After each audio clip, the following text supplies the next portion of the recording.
bring him back on.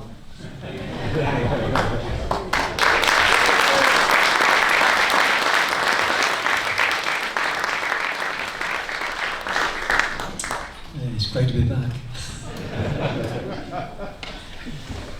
Great chance to some lovely people during the break.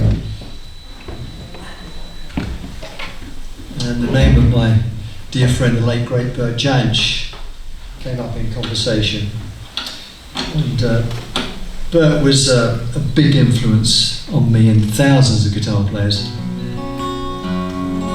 And his very first album came out in 1965. For me, was life-changing. I'd never heard anybody play the guitar like that, write those incredible songs. You put the album on, and the atmosphere in the room changed. Have you ever experienced that with music? It's incredible. So I thought I'd try and attempt to play you a piece of music that he'd recorded on that first album. It was a piece, he hadn't written this, it was a piece called Angie, written by the late great David Graham. And it's a very popular piece. And I think Bert's recorded version of it is the best I've ever heard. So I'm going to play this in his memory, I think, and see what you think of it. If you're not familiar with it, it's got two things going for it. It's got a bass line that goes,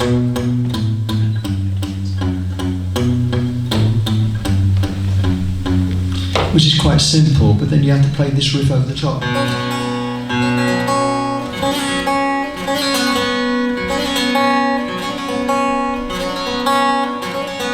What's going?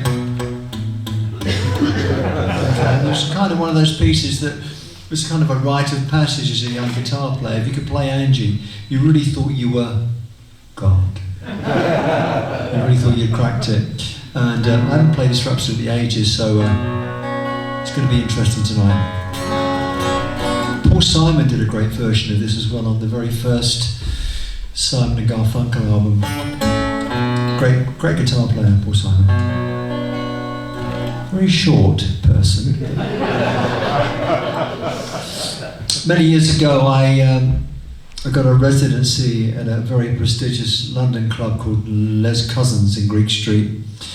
And if you got a gig at the Cousins, you really thought you sort of made it. And I was down there one night, and a singer-songwriter called Al Stewart was on stage, and he and Simon went back a long way.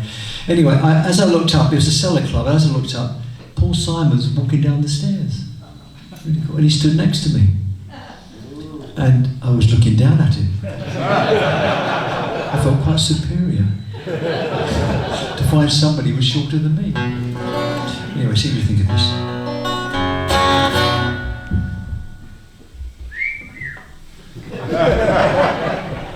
It's Rent a Whistler.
piece of music is a piece of music that incorporates a very interesting effect called a delay, a digital delay.